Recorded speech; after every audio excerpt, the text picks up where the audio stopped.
Yeah, Ben, can you hear me, Ben?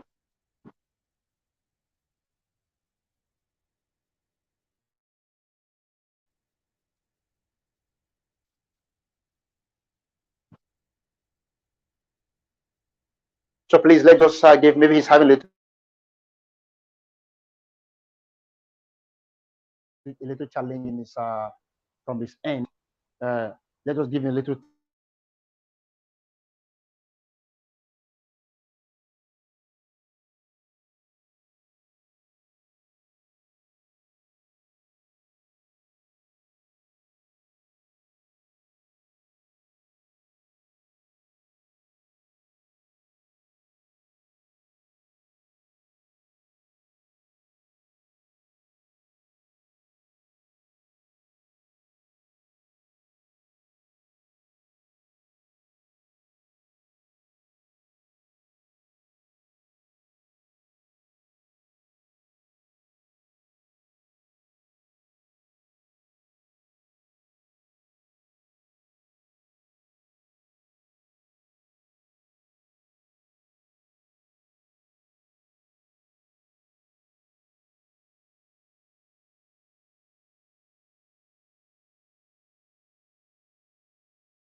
Yeah, hello. Mr. Ben, can you hear me now?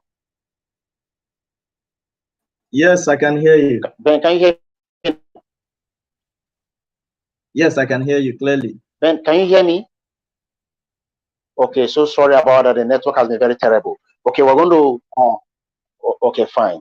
So please, very sorry about the network challenge. So Mr. Ben has been waiting behind the scene for quite a long time now. So I'm going to welcome him very quickly. Like I told us earlier, Mr. Ben is a business and organizational culture consultant. He's an asset performance analyst, a public speaker, and an author. Mr. Ben uh, is a business and human productivity consultant. He's an asset performance and an LNG benchmarking analyst. He's an author, a personal development enthusiast. He lives in Nigeria. Mr. Ben is an inspirational speaker with over 3,000 engagement hours. He's a media technology and innovation maniac. Mr. Ben also is a certified SHL interview expert. He's a skill coach and a Kaizen continuous improvement coach. He's an asset performance analyst. He's responsible for the production, performance analysis of an energy corporation worth over 13.2 billion US dollars. And he's a lead facilitator of the Ben Ochuku company. Mr. Ben is a certified professional mentor, a career coach.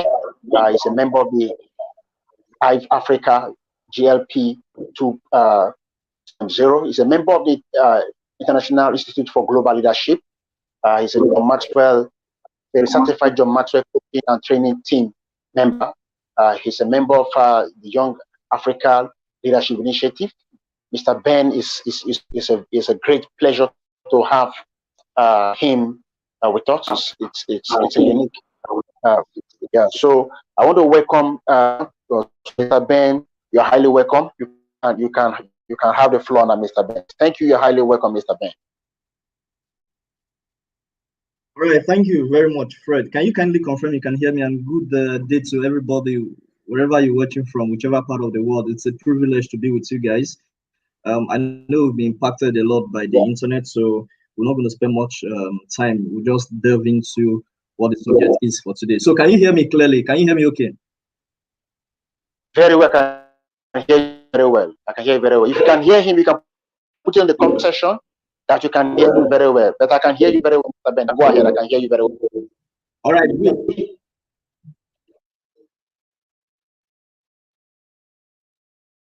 All right. Thank you very much.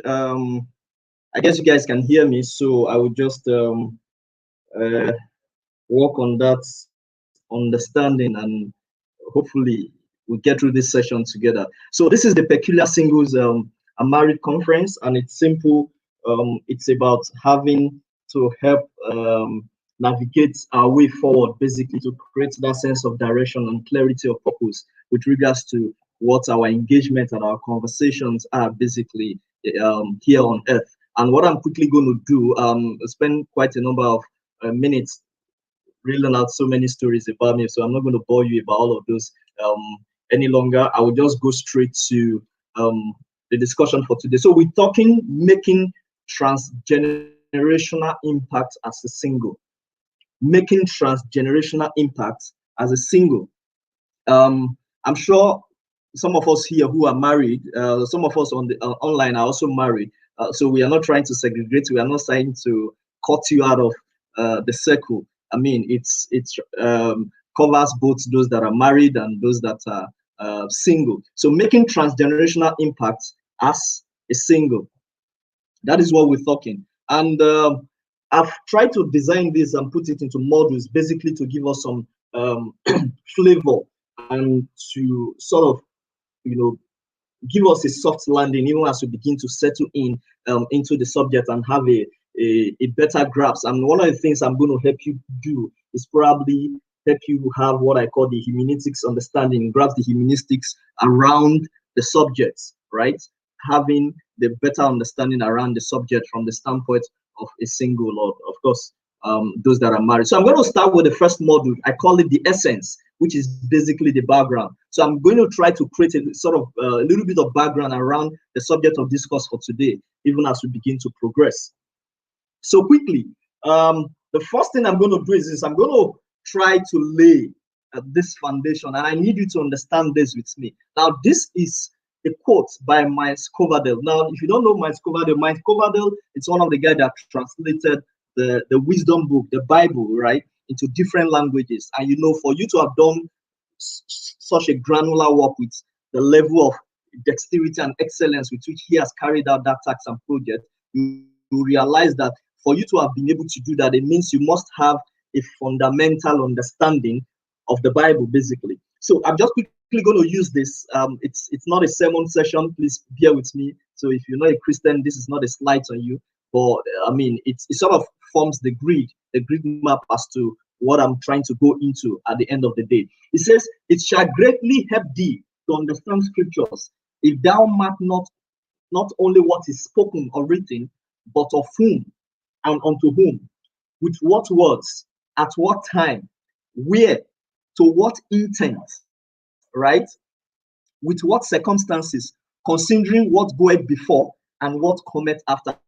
And the long and short of this is this. What he's trying to say is this. Whatever it is you are reading, whatever it is you are studying, whatever concept, whatever philosophy, whatever theory you're trying to immerse yourself into, you're trying to make sense of, it is important that you study such theory in proper context.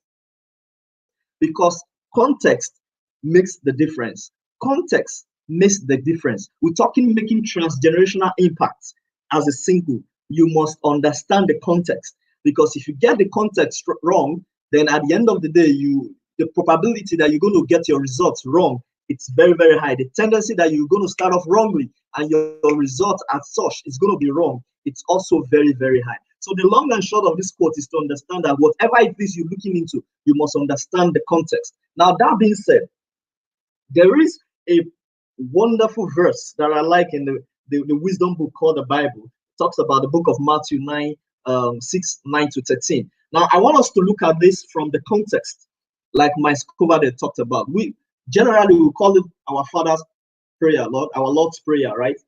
Our Father who art in heaven. This is one of the popular prayers that a lot of Christians and even those who are not Christians are very much familiar with. Now, let's look at this within the context, right, of what Miles Coverdale was trying to talk about. Now, it says, "Our Father which art in heaven, hallowed be thy name." Now, watch this part, underline. "Thy kingdom come, thy will be done on earth as it is in heaven. Give us this day our daily bread, and forgive us our debts, as we forgive our debtors, and lead us not into temptation, but deliver us from evil. For thine is the kingdom and the power and the glory forever." Now, if you look at this text and you begin to look at it from context, one of the two things that will hit you, one of the two revelations that will hit you is the fact that the content of a man is revealed when you are put under pressure. So time and pressure is a revealer of the content of man. Time and pressure is a revealer of the content of man. Now, note this. At every point in time, time and pressure is a revealer of the content of man. If I put you under pressure and give you due time, your content is going to be revealed. What you're made of is going to review. Your thought pattern is going to review. Your thought process is going to review. Your worldview is going to be reviewed by the time and the pressure. You realize that for those of us who are very religious, most times when you have kids at home and you're very related with your kids, and sometimes you call them and say, you engage them, you realize that out of the abundance of their hearts, they speak. Out of what wells up in them, they speak. So you tell a child to pray, for instance, and the first thing the child remembers to pray about is the fact that you bought him biscuit, and to say, "Lord, thank you for my dad buying me biscuit," or "Thank you for my dad buying me a gift of a bicycle." What you've simply done by asking the child to pray is that you've simply put the child under pressure. And at that moment, what comes out of the child is the content. Now, this is a prayer that is, attributed to Jesus Christ. And basically, what has happened here was when they asked him to teach, the disciples asked him, "Master, teach us how to pray." The first thing that came to his mind was to say, "Oh, our Father in heaven," he gave praises to God. And the next thing that followed was his content. Thy kingdom come, thy will be done on earth as it is in heaven. It's simple. So his whole aspiration, his whole desire, his whole hope and expectation is that the kingdom of God will come and its will be done on earth. Now, that being said, like I said, not too much. I'm not. This is not a sermon session, but I just want to lay some foundation real quick. That being said, this gives you two sides of the coin. Both, it's the same coin, but having two flip sides. Now, the first flip side of the coin is the fact that as Christians, it's important that, of course, you get saved. And when you get saved, you save from sin, you save from hell. The other side of it is you need to come into dominion. Dominion in every sphere of the society. Dominion in agriculture, dominion in environment, dominion in education, dominion in family, dominion in business, dominion in law, what have you. Dominion in every sphere. And what does it mean to have dominion? It's establishing the will of God, just like he said, that will be done on earth as is done in heaven, establishing the will of God on earth. Now that is established.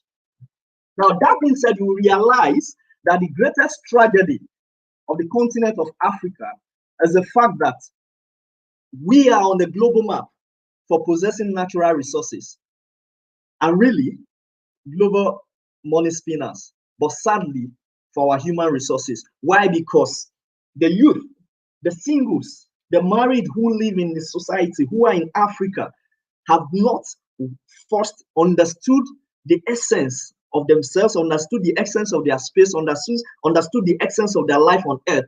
Talk more of taking responsibility for the earth. Remember, that will be done on earth. And that will be done on earth is not just within the religious circle, but across every sphere of the society, across every sphere of the country, across every sphere of the continent, and of course, universe at large. Now, having that at the back of your mind and realizing that in Africa, we are on the global map, not necessarily because of our human resources, but because of our natural resources. It is important that we know that the Stone Age did not end because we ran out of stones. And of course, we know today that the oil age is also coming to an end, not necessarily because there's a total dry up of oil wells. Now, I needed to establish this for us to understand that, for me, we're sitting on a time bomb as far as Africa is concerned, as far as the continent of Africa is concerned, and as far as the utilization and the maximization of the human potential within Africa. And that's why this is my critical success factor that I would say as a summation to drive a new society and to drive a well, robust, and developed society. Number one is capacity development. Now we need to begin to have deliberate and effective purpose-driven and value-driven trainings like we are having right now. Why? Because a lot of us, a lot of the youths, a lot of the singles, a lot of even some of the married in Africa have no sense of direction. Talk more of the clarity of purpose. Secondly, we need to begin to talk about creativity and innovation. Now, creativity and innovation to begin to ideate, solutions to global scaled problems. Now, we need to be talking about public-private partnership. We need to begin to bring an end, systematic end to corruption and not the traditional or the conventional methodology for which the government of today or whatever government in the past have tried to adopt that never worked. And of course, we need to talk about globalization, and that is basically talking about visibility, talking about policies that will drive the upscaling of businesses and of course the development of people, and not just the pursuit of profit, process, and people, but of course the pursuit of the development of people, profits, and of course process. Now, that brings me to the end of module 1. And what have I done simply in module 1? I've tried to create or establish the fact that as youths, there's a lot of responsibility. The number one responsibility for us is to begin to establish the will of God here on earth. That is one. And how do we establish the will of God? Is for us to begin to take position in every sphere, not just in the religion space, in every sphere. Talk about science, talk about technology, talk about whatever sphere it is. We need to begin to establish and bring down the kingdom of God and to begin to make that clear. Now that's been established, I moved straight to module 2. Here I talk about the reality check, and I call it a case for concern. Now you will bear with me, the last 6, 7, 8 months has proven that the not just the business society, but the global society is highly, highly dynamic and fluid, right? So talk about the deadly coronavirus, talk about corruption, talk about murder, talk about the stress, talk about the crisis, economic crisis all over the globe. So much pandemonium, so much chaos everywhere, total confusion everywhere. So much that it further buttresses in the business world what is called the VUCA, that the world we live in is a vocalized world. VUCA is an acronym where V stands for volatility. So we live in a society that is highly volatile. U stands for certainty. Of course, very much uncertainty around. C stands for complexity. And that is what every one of us are battling with, including the business organizations and, of course, every entity you can think around. And, of course, A stands for ambiguity, right? So we live in a society that is highly vocalized because there's high volatility, there's high uncertainty, there's high complexity, and, of course, there's high ambiguity. And all of this has complex into what I call the loss of identity. The loss of identity. The loss of identity. Because of the stress, because of the chaos, the pandemonium everywhere, everybody's struggling for survival. The tendency for people to begin to lose their identity is quite high. So people get, influenced by the society, people get influenced by media, people get influenced by every form of structure and the whims and caprices of every structure and every ideology around them. People are basically swept off their feet. And what you have is a total loss of identity. And I'm sure these are very evident wherever you are in any part of the world around you. You could see this clearly, that there is the high rate of total loss of identity. And what that has brought, of course, is stress. So you've seen a lot of depression, a lot of hopelessness, a lot of anxiety, a lot of confusion, a lot of fear, restlessness. This is what we are faced with today, and especially as youth. Especially as youth, the pressure is so much more on youth. And when you have this, what you begin to find is this, that the rate of change on the outside begin to exceed the rate of change on the inside. And Jack Webb says, if the rate of change on the outside exceeds the rate of change on the inside, death is near. When the rate of change on the outside exceeds the rate of change on the inside, death is near. And for me, that is why we have high rates of hopelessness and suicide happening now. Why? Because hopelessness and suicide are like Siamese twins. As a matter of fact, they go hand in hand. Hopelessness is a state of total, when someone simply resigns to fate, and it's a place of total loss of hope and belief in any viable options or alternative that is available to solve any situation. And when people get to that position, the only option that seems to be viable is suicide. And this stems from chaos. This stems from what we call the Calcutta state, chaos. And at the end of the day, because of the confusion, because of the anxiety, because of the complexity, the volatility and the uncertainty and the ambiguity that is around, people begin to think that the only way out is suicide. And hear me and bear this in mind. The suicide I'm talking about here goes beyond the suicide of someone actually taking their life. The suicide of resigning to fate. The suicide of giving up.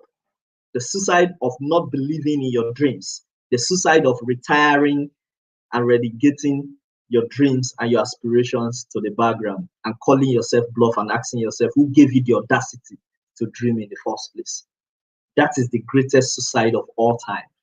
Killing yourself while you're still very much alive. And that's why I said the sameness of a soul is death. The sameness of a soul is death. For those of us who are medical doctors, you're close to those who are medical doctors, you realize that when you look at the heartbeat of a man, when you begin to take the readings of the heartbeat of a man, it oscillates. But the moment you have a straight line heartbeat, is an indication of no activity, an indication of no life.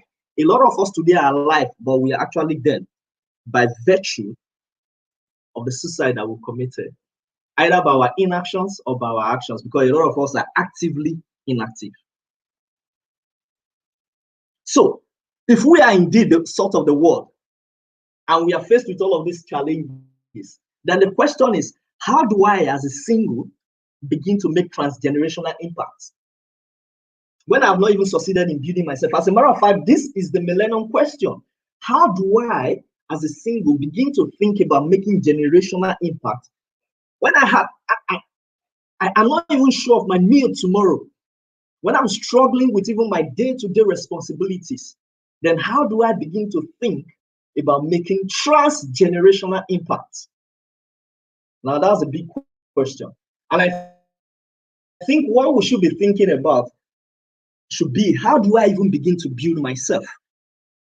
When I'm done with building myself, then I'm in the right position, well positioned to begin to think or make impact that will become transgenerational. And this leads me to the next module, module 3. And I call it the fundamentals, which is the critical success factor. There are a lot of factors to be considered when it comes to building yourself. But what I'm going to do for tonight, because of the brevity of time, is basically to just brush through maybe 3 of them, basically, just to go through 3, just to quickly share that with you. And that will start with self-discovery. You cannot make transgenerational impact without having a fundamental knowledge of who you are. So it begins with self-identity. So when we're talking about self-discovery, we're talking about a little bit about developing the right value system and, of course, personal development. So the first step in the right direction is what we call the self-discovery. So you want to begin to ask yourself, who am I? Because it's about you getting to identify who you are. And that's why Leo Xu said something. He said, it is catastrophic to be known to everybody and yet unknown to yourself. So there are a lot of people who live on earth today who are very, very much known to other people, but they are totally oblivious to themselves. So the question you want to ask yourself, listening to me, whichever part of the world you're listening from, is to begin to ask yourself, who am I? Because this is where the process of making transgenerational impact begins from. Who are you? The question who are you goes beyond your ethnic configuration, goes beyond your nomenclature, the names that are given to you by your parents. As a matter of fact, it's about seeing yourself the way God sees you, and not necessarily the way you see yourself or the way others who don't believe in your dreams or aspirations, who are totally oblivious about how you were created and what you were created for, sees you. So it's about you seeing yourself the way God sees you and not necessarily the way you see yourself.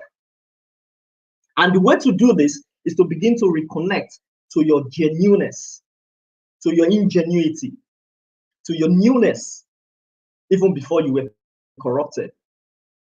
So it's about understanding your strengths, your weaknesses, your potentials, your passions, your vulnerabilities. All of these are pure indication, leading and pointing in the direction of who you are. So I'm going to try to explain why your ethnic configuration, for instance, is not who you are. Why the person you're seeing standing in front of a mirror, it's actually someone who is already corrupted. That is not who you are. Why that is not your genuine nature. And I'm going to try to explain that with this diagram. Now, when you were born, you realize that you look like a child. You became just like that. Now, with time, you became a victim of your environment. You became a victim of your guidance. You became a victim of your counselors. You became a victim of your parents. You became a victim of even your neighbors. So basically, what that means is, if you live in a society or around in a community where smoking is the norm, right, where everybody smokes, now the tendency that becomes your preference as you begin to develop and grow through life, it's very high. The tendency that you naturally become a smoker is very high. The same way, if your parents are Christians, the tendency that you will become a Christian is quite high. If your parents are Muslim, the tendency that you become a Muslim is quite high. And most often, you becoming a Christian or Muslim is actually not your own volition, but it's just something you were born into. It's the environment you were exposed to.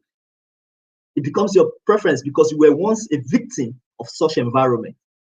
Now, as you begin to progress, it becomes your prejudice, your way of life. So if you live in an environment where slapping women, for instance, or punching women, for instance, is the norm, where backing out women or hitting women is what defines your manlyhood, that gradually becomes your prejudice. As a matter of fact, over time, it becomes your personality. And that is the way the people see you. And that is who people see you as. And that is the configuration you were given. But truth be told, that is not who you are. Who you were the uncorrupted, was the uncorrupted nature, the child that was given birth to, even at the time of birth. All of this is very evident, even as you begin to progress through life. That's why you realize that the education system, the school system, for instance, you go to school maybe for about between the age of 4 to 20, age 20, you realize that the persona that is created sometimes does not necessarily fit into who you were even before you went to school. And the moment you graduate, the persona that is created does not necessarily fit into the workspace, because there is a mode, there is a structure that is meant to reorientate you and change your mindset to begin to fit into that environment. So you become a victim of your academic environment, you become a victim of your workspace, you become a victim of even the society when you get to retire. And so much that when you retire, you also do not necessarily fit into the next phase of your life. Why? Because the mode that you just got out from is not the mode that is required for you to succeed in the next phase of your life. And that tells you that we are all victims of our society. And that's why you are a product of nature and nurture. Nature by the way you are neurologically wired, your DNA, the way you were born, nurture the way you were brought up. Those two factors determine who you are. Now, I'm going to quickly tell you a story about a conversation, an engagement that happened between a journalist and a couple of people at the John F. Kennedy's airport. Now, so it's synonymous to what you have in Nigeria today, where you have a lot of issues happening, right? Currently within the socio-political space. A journalist was at the airport and he was basically interviewing people, interviewing people that were passing by and things like that. And one of the things he did was to, bring it back to Nigeria and what we have today and say, okay, so what do you think about the current economy? What's happening? Is the president doing well? Is the leaders doing well? Or are they not doing well? What's your opinion? And people started airing their view. And he kept moving from one person to the other, from one person to the other, from one person to the other. Until at a point, he saw a monk stepping out of the plane. And when he saw that monk, he felt, oh, because I've seen someone who is religiously inclined, I'm sure the kind of response I'm going to get is still going to be quite different from what I've been getting from others. So he decided to quickly walk up to him. So he walked up to him and said, look, I'm a journalist and I'm here to interview people. Can you just tell me how you feel about the US economy as at that time? And the monk looked at him very carefully and said, who are you? And so, oh, I just introduced myself. I am a journalist. And the guy said, yes, that is the job you do. But my question is, who are you? And he said, oh, fine, my name is John. So back to the question. What do you think about the US economy? I said, that's fine, that's your name. The question I asked is, who are you? Now, at that point, it began to hit home for the journalist. At that point, he began to realize that who he was or who he is not necessarily the job he does. Neither is it the earthly configuration or nomenclature that has been given to him. Now, these are the intricacies you need to begin to understand. That in order for you to begin to make transgenerational impacts, you need to start and begin with who you are. And as you're listening, the question I want you to start asking yourself right now is, who are you? Who exactly are you? Now, I don't know how many of you have watched this movie, The Overcomer. Now, it's a very million dollar movie you need to see. An amazing movie. It's about this young lady who was asthmatic and decided to fill in for a cross-country race. Now, it's a movie you should go to see. But the part I really want to talk about today, it's about these two young men in this picture that you see. Right? Now, you see a young man, okay, not a young man anyway. I mean, you could see the gray hair, who is on the sick bed. And of course, you could see the other man who is seated and talking to him, his friend, basically. The one seated talking to him happens to be the cross-country coach. So he was having issues with his team members and he was getting frustrated, just to cut the long story short. And he decided to confide in his friend who was sick and blind, of course, and almost dead, who had lost his eyes to diabetes and paralysis, so to speak, and his legs to paralysis. Now, one of the questions when the coach came in and aired out his frustration, one of the questions that the young man on the sickbed or the elderly man on the sickbed asked him was, "So, who are you? If I ask you who are you, what would you say?" And he said, "Well, I'm a teacher, I'm a coach." He said, "Well, that's fine. That's the job you do. The question is, who are you?" He said, "Well, I am a father and also a husband." He said, "Well, absolutely, I agree with you. If that is taken from you, God forbid that is taken from you, who are you?" He said, "Well, I'm an American." He said, "Obviously, you are. The question is, who are you?" At that point, he got a little bit irritated and he said, "You know what? I don't understand this game. What are you doing?" And the man responded and said, "Sorry, I'm not playing with you. I'm asking you a fundamental question. The question is, who are you?" The truth of the matter is this: the greatest tragedy of Africans is the lack of sense of purpose, lack of self-knowledge. And that is where our biggest problem, lack of identity, the loss of identity, that is where it begins. Now, I'm going to stop there for module 3 and quickly lead you into module 4, even as I begin to approach the end of my session. I've decided to make it quite short because of the time that we've lost in trying to fix all of the connectivity issues that we had. When you begin to look at my discussion, beginning with the fact that I needed to lay a foundation of our essence on earth, realizing that our essence on earth is not just to live, to make money, to die, or to make money, retire, and sit in front of our television and wish that all of the lofty dreams and desires and aspirations that we had, our children will have them, which is I call the vicious circle in one of my books. For us to understand that we are actually created to solve a particular problem on earth, that the challenges that we are facing today is because, or a lot of the challenges we are facing today is because the people who have been created to address those problems have either relegated themselves back to the background or they've not yet identified themselves so much, understood the fact that they were the solution designed to those problems. It's exactly why I needed to create that foundation. That is the essence for you to be able to understand that. Now, going beyond that is to make you understand the fact that you cannot begin to make transgenerational impact if you do not have a clear sense of direction, if you do not have a clear sense of purpose. And that begins with the fact that there is a lot of challenge we're facing today. There's a lot of chaos, and that has led to loss of identity, lack of self-knowledge. So for you to begin to retrace your step and begin to make headway in the right direction, you need to begin to start, you need to start or begin with self-knowledge. And the way you begin with self-knowledge is about interviewing yourself and asking yourself, who are you? The moment you are done with that, then you can begin to connect the dots. And I'm going to do this by telling two stories. One is the story of one of my friends, the Ghanaian, Frimpong Osei Shedrack, and of course, my own story. Now, Shedrack is from Takwa Bremen, a community in Ghana. Now, this young dude happens to be, and of course, I think a dude is a young person anyway, happens to be the CEO, right, of Cocoa 360.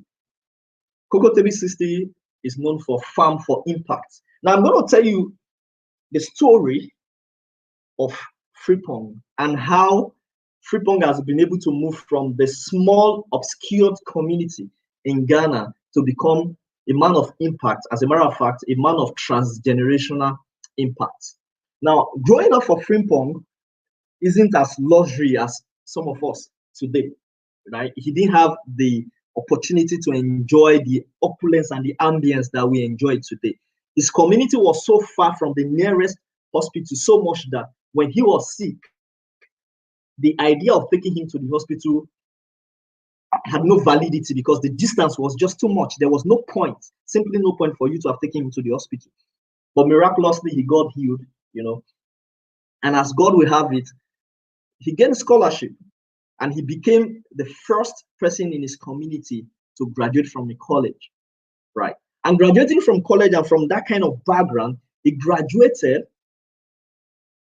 one of the top 5 from his department. Studied biology in University of Penn. And as a result of that, he was a recipient of the President's Engagement Prize, which was worth $150,000 US. That was in 2015. $150,000 US. Now, that was in US, right? He graduated with that gift prize and also a scholarship to further his master's. Now he had, as far as Nigerians, as far as we are concerned, Africans, typical Africans, he has arrived. I mean, you graduating and you just handed $150,000 US. Now do the maths. You know what that can do for you. Now, if Frimpong was to be the typical Nigerian youth today, the typical Nigerian single, come on, I'm going to come back to my country. That's number one. Number two, it's time for me to show the whole world that I've arrived. I mean, the poor guy from the local community in Ghana with $150,000 in his pocket, and of course, graduating one of the top 5 in his department. That's an amazing opportunity you can think about. But here's the twist. He decided to come back, deferred his admission to further his master's for a while, came back to Ghana because he had a sense of purpose and a sense of higher responsibility and commitment. He has the desire to make transgenerational impact. He has the desire to leave his name on the annal of history. He has the desire to leave a mark. He decided to come back to Africa. And not just to Africa, went back to his community. And what he did, the next phase of his life was what was going to change the trajectory of his career and of his destiny for life. So he went back home and established what I call the cyclic sustainability strategy, where he set up, because he went to school by the cooperative, the local cocoa farmers cooperative in his community. He came back there and worked with that same cooperative and set up a school, tuition-free school for all the children in that community. Then he set up a subsidized medical facility, healthcare system for the same community, then set up farm. Now, of course, the community gave him close to about 50 acres of land for him to begin to, cultivate. And he got the communities and all the farmers involved. Now, here is the beauty of it. The school was free. The medical facility and the healthcare system, of course, was highly subsidized. And the farmers had to work in the farm, right, for some certain number of days in the week in order to begin to produce cocoa. And that in lieu serves as their, school fees for their kids attending the school, and also for the subsidized healthcare system. Now, that is how he created a sustainable system, a sustainable model that I don't think has ever been created before. And that is a model that today has been duplicated, adapted, and deployed over the surface of the earth universally. Now you could begin to see the difference in mindset between an African that is just thinking about survival and an African that is thinking about relevance. A single that is thinking about survival and a single that is thinking about transgenerational impact. A married person that is thinking about relevance, and those that are thinking about just survival. As at the time he did this, he was well under 30. And of course, little wonder he has enjoyed the level of influence that he has enjoyed today. Of course, he is the CEO of Cocoa 360. He has met with Queen Elizabeth II. And of course, he won the Queen Elizabeth, the Queen's Young Leaders Award. And long and long list of other accomplishments. And today is globally making universal impact. That is exactly the definition of a youth, an epitome of a youth, a single that is seeking to achieve transgenerational impact. And of course, that's why Martin Luther King Jr. would say, an individual has not started living until he is able to rise above the narrow confines of his individualistic concerns to the broader concern of all humanity. You cannot make impact by being selfish. You cannot make impact, transgenerational impact, by thinking about yourself. You make transgenerational impact by thinking globally, a global scale.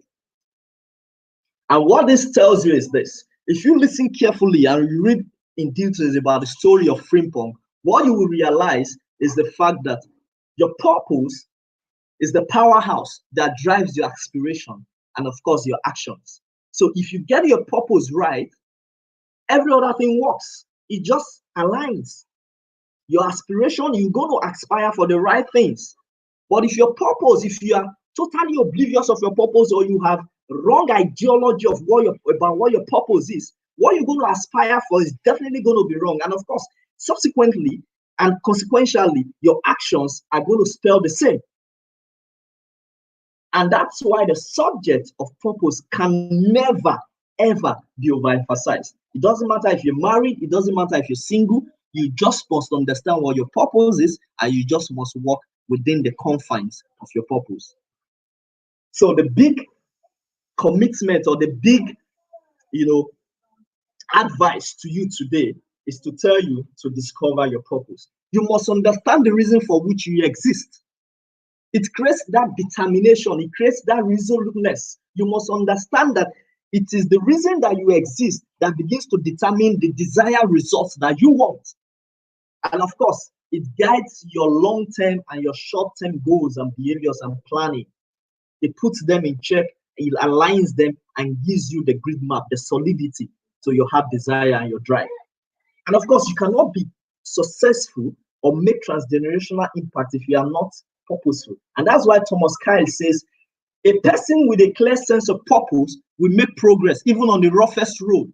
But a person without a sense of purpose will make no progress even if you place him on the smoothest road. The man with a clear sense of purpose will make progress even on the roughest road. But a man without purpose will make no progress even on the smoothest road. So the big admonition to you today is you must discover purpose. And the question you want to ask yourself is, how do I begin to discover purpose? Now, this session is not for how you can discover purpose. As a matter of fact, I've written a book about how to discover purpose.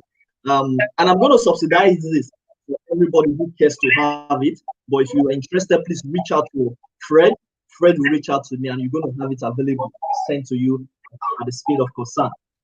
Now, having the clarity and understanding of my purpose helped me to realize that my purpose is basically to help people within the age of 10 to 40 years to discover, maximize, and fulfill their purpose. And it is basically to help them become more and, of course, to do more. Now, that sense of purpose helped me to create what I call the Vision 500. And this is about 5-7 years ago within the community where I live. I created this purpose and I said, this is what I want to do. And what is it all about?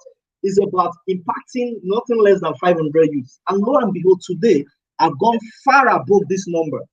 Far above this number that, as a matter of fact, I stepped it up and I'm looking to begin to achieve and pursue greater aspirations and desires in line with my purpose. So you cannot leave this session today without asking yourself, what is your purpose statement? Walk into any multinational organization, any sensible and result-oriented organization, you're going to see their mission statement and their vision statement on the wall. What they are simply telling you is their purpose statement. But sadly, those of us that work in those organizations do not have our purpose statement. And that's an aberration. When you begin to realize and understand and come to the place of understanding of your purpose, you realize that you are meant to function in either one or multiple of what we call the sphere of influence. Now, how you get to understand your direction and your sphere of influence is to understand that by virtue of your passion, you are directed into one of this. By virtue of your passion, you are led into one of this. Be it religion, by virtue of what you're passionate about, be it entertainment, be it economic, it could be economy, it could be education, it could be media. Are you passionate about politics? Are you passionate about leadership? Probably it's government. Are you passionate about family? Are you passionate about the institution, the civil institution? Then it's family. You begin to walk in that sphere and you begin to make impact in that direction. The biggest question is, you must find your purpose.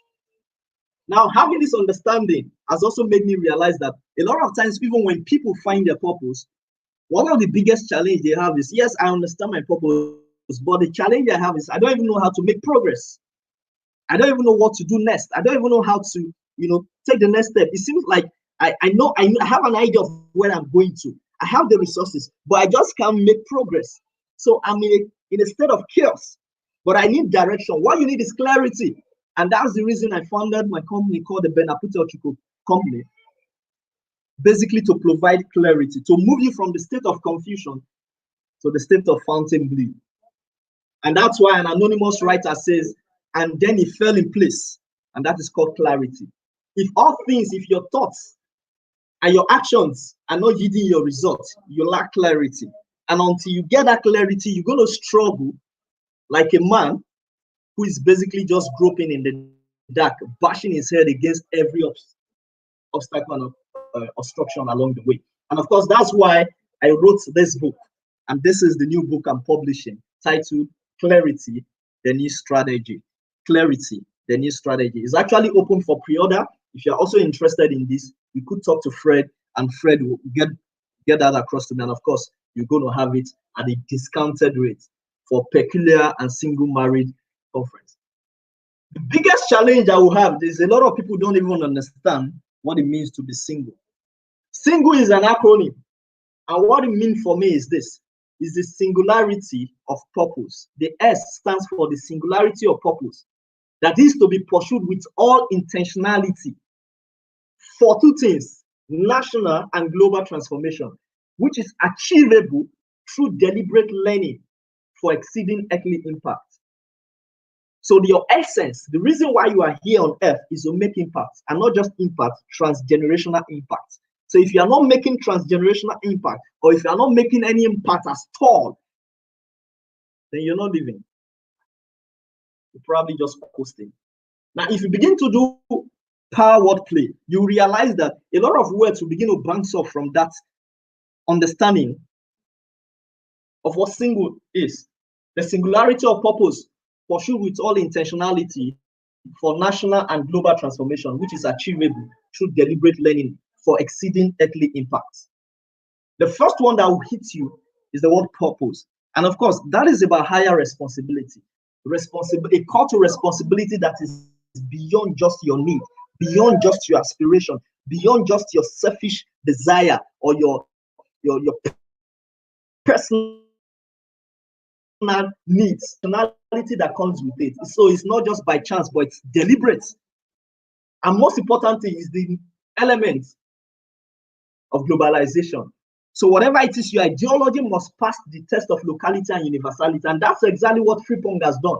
Because what he eventually did was to use because he has now become the man driving the strategy and of course the marketing around the success of the business. So he has used his network in the US and in the UK and of course in the Western country to begin to drive the sale and of course the unlocking of the value in the value chain of cocoa from his farm to the betterment of not just himself, but those living in his community who might not have had the opportunity of traveling outside the shores of the country or of Ghana, or outside the shores of the continent of Africa. So your ideology must pass not just the test of your locality, but of course the test of universality. So you must think globally.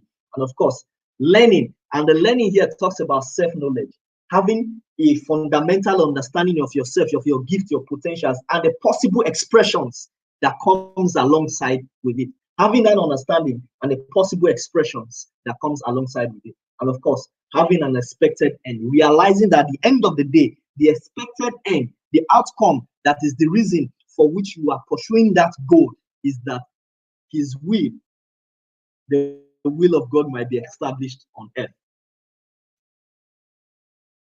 And that is why, if you are youth, you are single, or you're married, this is 3 questions you must ask yourself every day. And this is the question posed by Juliana Rothich. And he said, I am guided each day by these 3 questions. What are you fixing? What are you making? Who are you helping? Every day you must guide yourself, asking yourself these questions. What are you fixing? At every point in time, you must be fixing something, either fixing something, or you are making something, or you are helping someone. If you are not doing any of this, then you can be sure that you are not making transgenerational. As a matter of fact, you are not making any impact. Talk more of making transgenerational impact. And this is where I end, because I realized that one of the biggest challenge why a lot of us, beyond just the sense of clarity, of sense of purpose and the clarity of direction, the reason why a lot of us as youth, singles, and married are not making impact is because the real tragedy of the poor is the poverty of aspiration. The real tragedy of the poor is the poverty of the aspiration. Adam Smith said that. Ladies and gentlemen, with this, I think I've come to the end of my session. And at this point, I would like to take questions. And I hope I've been able to fire you up to begin to aspire to make transgenerational impact, aspire for greater things that are bigger than just your needs, and to begin to look at needs on a global scale. Thank you very much. My name is Ben Apute Ochuku. So I'm going to turn this over to Fred. Fred, back to you. Wow, wow, wow, wow, wow. This is amazing. This is amazing. This is amazing. Thank you so, so much. Thank you so, so much. This is bomb, explosive, explosive. Thank you, Ben. Thank you so much for this value you've given us. So much value.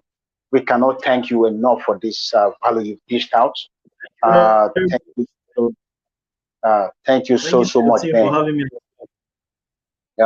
So to interest you, you can see Ben is such an amazing speaker. He has given us a lot of value. The things he has told us, you can put it into practice. I'm telling you, you're going to see, you're going to be among those, not just those who will tell other people's stories. People can start telling your own story. Thank you so much, Ben. So if you have any question, you can put it in the comment section. There are a lot of people saying a lot of things here. Ben, a lot of people are so blown away with the presentation. So thank you so much. Let me just put 1 or 2 what people have said. So if you have any question, you can just put it very quickly in the comment section. Ben, can you see this comment now? Mindset, what people are just saying as in your mindset, thinking about survival, thinking about making. We're just saying during the presentation. Thank you so much. Any question you can put in the comments section.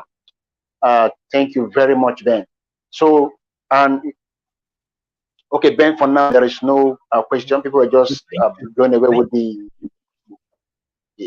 Yeah. So like Ben gave us an offer. His book, he has 2 books. He's the author of what is my purpose, the $1 trillion question, and he's giving us a discount. So Ben, what's the discount? What's the amount? Is there like a link where people can order for the book, or you have an amount? Maybe what's the price like? Even the new book, so that we can put it up and let people know what's the discounted amount. Ben, can you hear me? Okay, so if I give you, yeah, I can hear you. So if I give you the link, so you're actually going to get it higher than the cost I'm giving it at. So that's why I wanted them to hit you, or actually hit me directly on any of my social medias. Just look for me on either Facebook. Okay, yeah. Fine. So it's just 1,000 naira. Actually, it's just 1,000 naira, and you get a copy straight to the box. Yeah.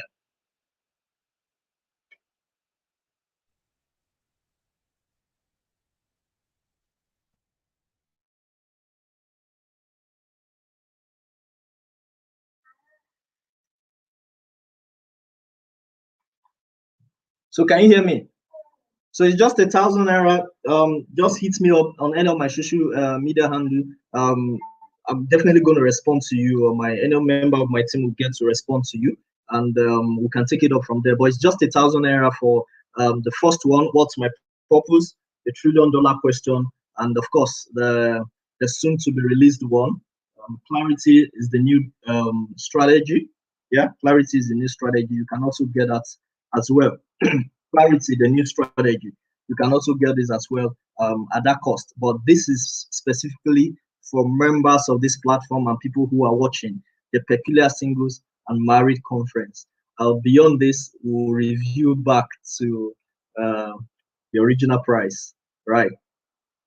So you can get those two books at that cost.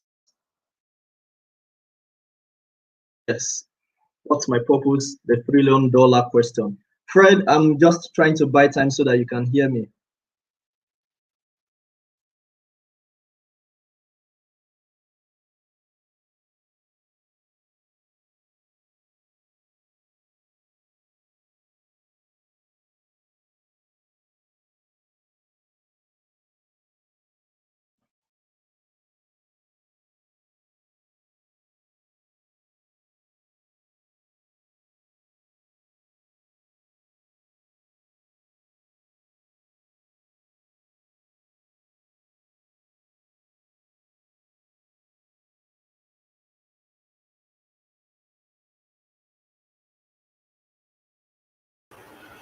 Okay. Hello. Can you hear me? Can you hear me now?